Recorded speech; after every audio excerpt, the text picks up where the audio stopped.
pensez qu'il y en a trop des petites pièces, monsieur? Un centième d'euro.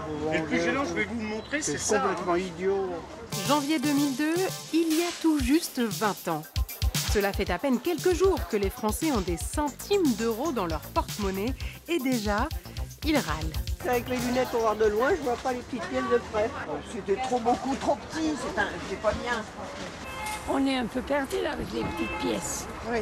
Donc on va s'y faire, mais il faudra bien. Face à cette grogne, dès janvier, les journalistes s'interrogent. Les pièces de 1 et 2 centimes d'euros vont-elles disparaître de la circulation? Si aucune décision dans ce sens n'a encore été prise, la question alimente de plus en plus les conversations. 3 semaines après leur apparition, ces pièces sont loin de faire l'unanimité auprès des consommateurs. Trop petites, encombrantes et peu pratiques pour régler ces achats, les arguments sont nombreux. Oui mais voilà, deux clans s'opposent. Ceux qui veulent voir disparaître ces petites pièces et arrondir les prix, et ceux défendus par des associations de consommateurs qui craignent que les prix arrondis n'entraînent une augmentation déguisée. Et si les consommateurs se plaignent de ces centimes, les professionnels, ils seront tout contents d'arrondir. Mais il faut bien se dire qu'ils ne vont pas arrondir à la baisse, qu'ils vont arrondir au-dessus pour faire des prix ronds.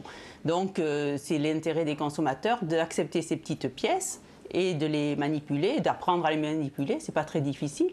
Les années passent et chacun reste campé sur ses positions. Jusqu'en 2013, où la question de la survie de ces centimes se pose au plus haut niveau à la Commission européenne. Avec un nouvel argument, le coût de production de ces pièces cuivrées. En fait, les pièces de 1 ou 2 centimes coûtent cher à la fabrication. Elles coûtent environ 3 centimes en moyenne, donc elles coûtent plus cher que ce qu'elles valent. Et par ailleurs, les gens ne les utilisent pas vraiment. Ils les gardent de côté, elles sont trop encombrantes. Donc aujourd'hui, on se pose la question, est-ce que ces pièces sont utiles? Bruxelles continue de plancher sur le sujet. En attendant, des pays comme la Belgique, la Finlande, les Pays-Bas ou l'Irlande ont déjà répondu à cette question en arrondissant tous leurs prix afin de ne plus utiliser les pièces de 1 et 2 centimes.